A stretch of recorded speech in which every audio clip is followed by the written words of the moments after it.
Eita, meu Deus. Esqueci de ligar o microfone.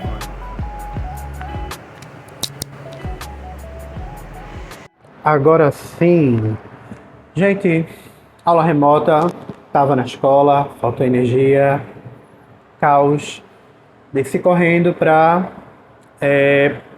gravar isso aqui pra gente não ficar sem nossa aula de hoje. Vamos lá. A gente está estudando tipos textuais, a gente está estudando gêneros narrativos, né? E a gente está agora, nesse momento, estudando os gêneros narrativos. E a gente se atentou a estudar os gêneros narrativos, e dentro desse assunto dos gêneros narrativos, a gente tem algumas coisas a observar, certo? Na aula passada, no vídeo, né, anterior, eu deixei. Eu falei sobre as coisas que são observadas numa narrativa, né? Para a gente ter uma narrativa completa. São os personagens, o enredo, nananã, nananã. A gente falou dessas coisas todas. E todas essas coisas dizem respeito ao texto no geral, como um todo. Mas tem uma coisa aí que ela é importante, né? Porque ela marca e indica que o gênero ele é narrativo, que é o modo verbal, né? Então a gente vai estudar verbos através dos gêneros ligados à narrativa, certo? Aos tipos narrativos. E por que a gente vai fazer isso? Porque quando a gente vai narrar uma história, a gente vai contar uma história, essa história ela já aconteceu, né? Se a gente está narrando, é um fato que já aconteceu. Então, todas as formas verbais que vão aparecer nessa narração, elas vão, né? Elas estarão no passado, que a gente convenciona na gramática a chamar de pretérito. E eis que, na língua portuguesa, como nada é fácil, a gente tem 3 tipos de pretérito: o pretérito perfeito, o pretérito imperfeito e o pretérito mais que perfeito. Pois bem, hoje, nessa aula, a gente vai começar a estudar esses 3 tipos de pretérito: o perfeito, o imperfeito e o mais que perfeito. Para que a gente vai estudar isso? Porque a gente está estudando narrativa. E o texto narrativo, ele é um texto narrado no passado. E aí, esses 3 tipos de pretérito, eles existem por um motivo. Tem um porquê de eu ter 3 tipos de pretérito. Cada um deles tem, preste atenção nisso aqui, um valor semântico diferente. O que é valor semântico? Um sentido diferente. Eles expressam uma ideia diferente. Por isso que a gente tem 3 tipos. Hoje, para ninguém surtar, eu só vou dar uma introdução, né? Darei uma introdução do que cada um desses tipos representa. E aí na sala de aula a gente aprofunda melhor, né? Com mais propriedade, com mais conhecimento. Porém, ouçam o que eu vou falar aqui, né? Entendam, anotem no caderno essas definições, porque quando eu chegar amanhã eu já chego com exemplos, com exemplos e análises, e a gente já bota o carro para andar e não perde muito tempo na teoria. Tá combinado assim? Olha, verbo é um assunto chato de trabalhar, mas ele, uma vez que a gente aprende, fica mais fácil, certo? É só porque as palavras novas, a gente fica meio confuso, mas aí respira e vamos junto. Primeira coisa, quando a gente vai falar de verbo, além dos tempos, que a gente vai falar só de um tempo agora, que é o pretérito é passado, tá? Então a gente vai falar só do passado, porque a gente está falando de narrativas, e narrativas acontecem no passado. Mas dentro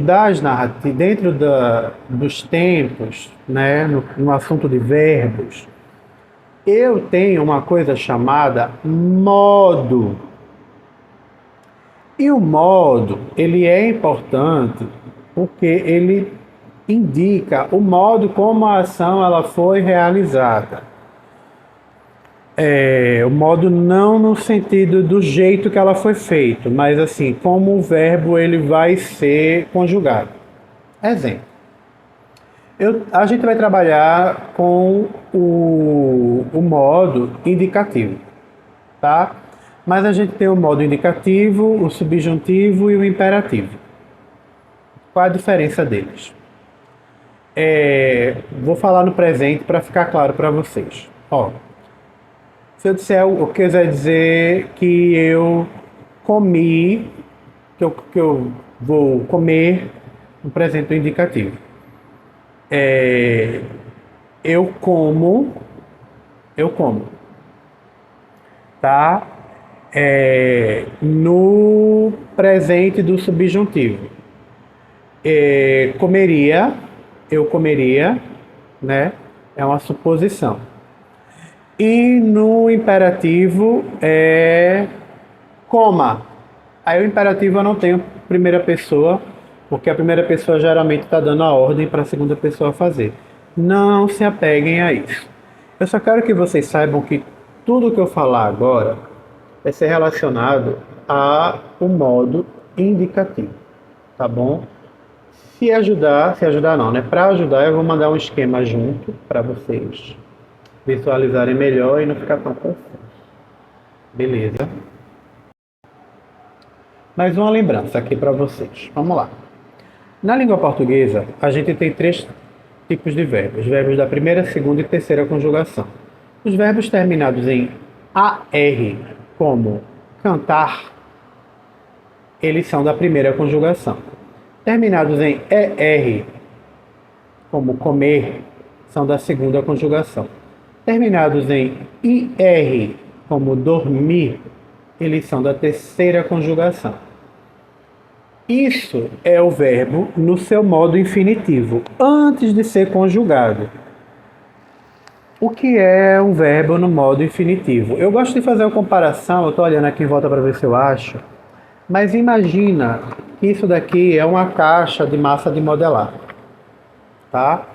Quando a gente pega uma caixa de modelar, a gente não tira as massinhas, né, de dentro. Imagina aqui que essas canetas são a massa de modelar. A gente tem as massinhas, né?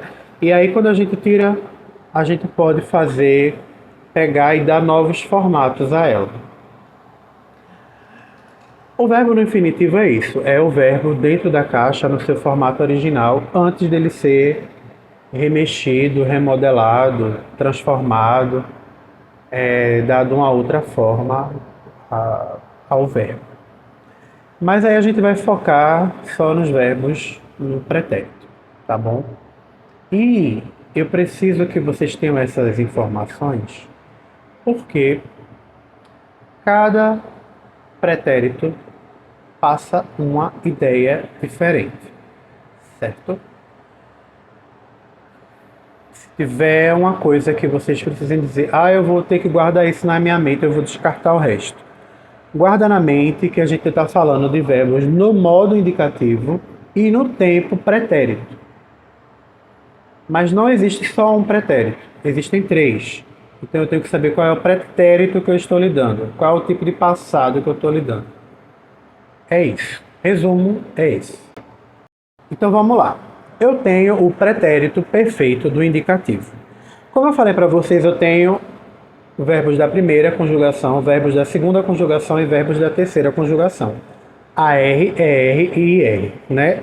Isso a gente já falou em sala de aula, tá?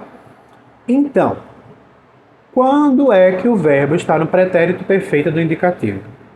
Quando ele passa uma ideia que foi concluída, tá? Então, eu vou usar 3 exemplos para vocês lembrarem da música de Michel Teló. Beber, cair, levantar. Certo? Só que aí eu vou começar do AR. Levantar, beber e cair, tá? Então eu direi: eu levantei, tu levantaste, e preste atenção que é tu levantaste e não tu levantaste, né? Tu levantaste e não tu levantou, é tu levantaste, tá? Ele levantou, Não é tu levantou, é ele levantou. Olha, repara. Eu levantei, tu levantaste, ele levantou. Primeira, segunda e terceira pessoa do singular. Primeira pessoa do plural, nós. Nós levantamos, vós levantastes, eles levantaram. O verbo levantar conjugado no pretérito perfeito indicativo. Agora eu vou conjugar o verbo beber. Eu bebi, tu bebeste, ele bebeu, nós bebemos, vós bebestes, eles beberam. Verbo beber, segunda conjugação. Verbo da terceira conjugação, cair. Eu caí, com acento, caí. Se eu não colocar o acento, fica cai. Caí, eu caí, tu caíste, ele caiu, nós caímos, com acento, vós caístes, com acento também no i, eles caíram, também com acento no i, tá? Então, aqui eu tenho o pretérito perfeito indicativo. O que é que eu preciso saber? Preciso decorar tudo isso aí? Não. Preciso que vocês saibam de uma coisa. Quando o verbo estiver em pretérito perfeito indicativo, indica que a ação ela foi concluída. Tá? Se eu disser assim, eu bebi, é porque eu bebi. Terminei de beber. Tá bom? Eu comi, é porque eu terminei de comer. Eu levantei, é porque eu caí e me levantei. Tá? É simples. Ação concluída. Beleza? Vamos para o próximo. Já o pretérito imperfeito, a gente falou do perfeito, agora é o imperfeito. O imperfeito do indicativo, pretérito perfeito, pretérito imperfeito do indicativo, ó, ele é imperfeito. Ele vai passar uma ideia de uma ação inacabada.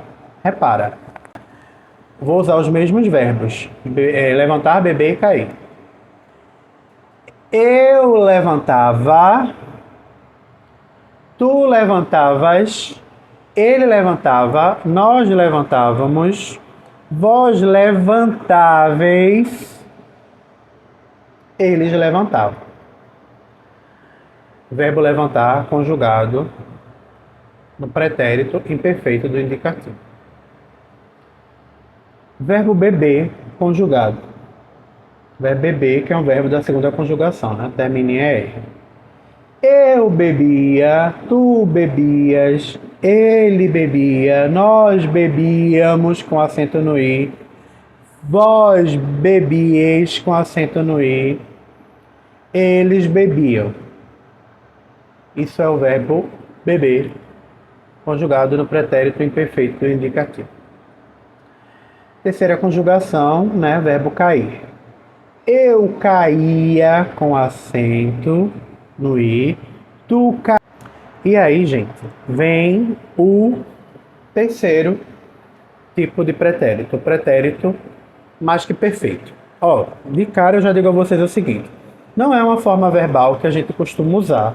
Quem lê Bíblia vai sacar aqui, vai entender, vai lembrar sonoramente desse formato. Mas é uma forma que a gente substitui. A gente substitui essa forma verbal por uma locução verbal. Isso daí é um assunto para outra história, mas a gente vai passar por cima rapidinho. O que é que acontece com o pretérito mais que perfeito? Repara. O que é que ele indica? Ele indica uma ação que foi concluída num passado anterior ao passado que está sendo contado no momento em que eu estou falando. Difícil de entender, né? Mas repara, vê só. Imagina que vocês marcaram... Ai, Dona Sônia, imagina que a senhora marcou a Dona Maria aí para se encontrarem às 6 horas para ir para a escola. Mas a senhora atrasou, Dona Sônia. E aí, esse seu atraso, a senhora passou só às 6h30. Vocês se encontraram na escola às 7 horas da noite. Quando vocês se encontraram às 7 horas da noite, Você falou, olha, eu passei na tua casa, mas tu não estava. Repara, ela está dizendo assim, ó, eu passei no passado, passei na tua casa. Ou seja, num passado você passou na casa dela. Só que antes desse passado, você passou lá de 6h30, né? Mas você não combinou com ela de sair de 6 horas. Quando deu 6 horas, Dona Maria disse assim: ela não vem, eu vou me embora. Aí você vai dizer: olha, eu passei de 6h30 na tua casa, tu não estava mais. Aí ela vai responder: Sônia, de 6h30 eu já saíra de casa, porque eu saí às 6. Então, onde é que está o pretérito mais perfeito? É nesse saíra. Por quê? Quando foi que Dona Maria saiu de casa? Ela saiu às 6. E quando foi que você passou na casa dela? 6h30. Então, 6 horas é antes de 6h30. É um passado anterior a esse passado. Lembrem que vocês agora estão aqui, ó, conversando juntas às 7 da noite. Se encontraram na escola. 6h30 você passou lá e ela saiu às 6. Então, o que é que acontece? O pretérito mais que perfeito é um passado que aconteceu antes do passado mencionado. Qual é o passado mencionado? É o passado que eu passei na tua casa. E qual foi o passado, a ação que aconteceu antes? Dona Maria saíra. Saiu antes de casa. Então, mas a gente não diz eu saíra. O que é que a gente diz? Olha, Sônia, quando tu passou lá em casa, eu já tinha saído. A gente diz tinha saído. A gente não diz eu saíra. A gente não diz eu comeira, eu bebeira. A gente diz eu tinha saído. Eu já tinha comido, eu já tinha bebido. Certo? Então a gente substitui um verbo, uma palavra, por duas. Uma locução verbal, né? Dois verbos usando função de uma. Também já falamos disso em sala de aula. Então o termo locução não é estranho para vocês. Então vamos lá. Para que eu estou falando disso? Numa Nos gêneros que vocês estão estudando, né, e lendo, vocês estão lendo aí agora a Viagem ao Centro da Terra, ele é um texto que é todo narrado no pretérito, no passado. E nesse texto, vocês vão se deparar com essas formas verbais, tá? É o pretérito perfeito, pretérito imperfeito, perfeito e acho que o mais que perfeito, se eu não me engano, ele também aparece. Todavia, caso ele não apareça, é importante que a gente tenha esse conhecimento para a escrita e para a leitura, para que a gente entenda a narrativa. Repare que eu falei para vocês que o gênero jornalístico, né, a reportagem, ela é um gênero narrativo, né? O texto narrativo, ele é um gênero jornalístico. O texto, a reportagem, né, é um gênero narrativo. E quando a gente vai narrar, a gente precisa de recursos para que a história fique clara. Imagina que eu estou narrando um assalto, né? Alguém assaltou uma loja. E aí eu quero contar que quando os assaltantes invadiram a loja, os donos eles já não estavam mais no estabelecimento. E aí na hora de escrever a reportagem eu vou dizer: os ladrões invadiram a loja, porém os donos já haviam saído de lá. O que é que eu estou querendo dizer com isso? Que quando o assalto foi realizado, os donos já não estavam lá. Eu falo tinham saído, mas eu posso dizer que os donos já saíram de lá, né? Então, para que eu entenda a leitura e compreenda o que é que está querendo ser dito ali, eu tenho que ter conhecimento. Beleza. Pretérito mais que perfeito, ele é muito utilizado hoje em dia? Não. Ele vai ser utilizado em discursos formais, acadêmicos, né, judiciários, bíblicos, poéticos antigos. Mas Se existe na língua, é importante que eu conheça. Então, o verbo levantar, beber e cair, conjugados no pretérito mais que perfeito, fica assim.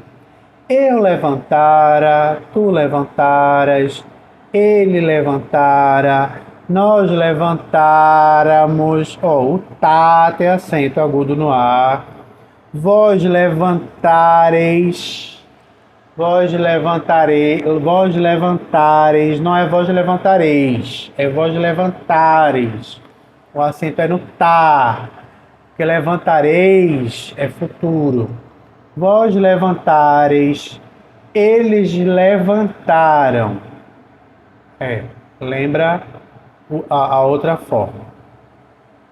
Eu bebera, tu beberas, ele bebera, nós beberamos, acento circunflexo no é. Vós bebereis, não vós bebereis, é vós bebereis, com acento circunflexo no é, né, no segundo é. Eles beberam. Eu caíra, acento agudo no i. Tu caíras, acento agudo no i. Ele caíra, acento agudo no i. Nós caíramos, acento agudo no i. Vós caíreis, acento agudo no i. Eles caíram, acento agudo no i. Pois bem, não vou me alongar. Eu quero que essa explicação a gente tenha melhor presencialmente. Mas eu quero que vocês tenham esse assunto no caderno, né? Porque, como a gente sabe, o caderno ele é importante. O caderno é parte do nosso estudo. Junto desse vídeo vai umas imagenzinhas para vocês ilustrarem, para vocês terem em mente, para copiar, para praticar, certo? E amanhã a gente já chega com a atividade e com outras explicações. Pois bem, essa foi a aula de hoje, né? Meio na correria, desculpem aí qualquer coisa, mas foi como deu para fazer hoje. Fiquem com Deus, saudades, fiquem bem, espero que tenha energia já voltado por aí e até amanhã.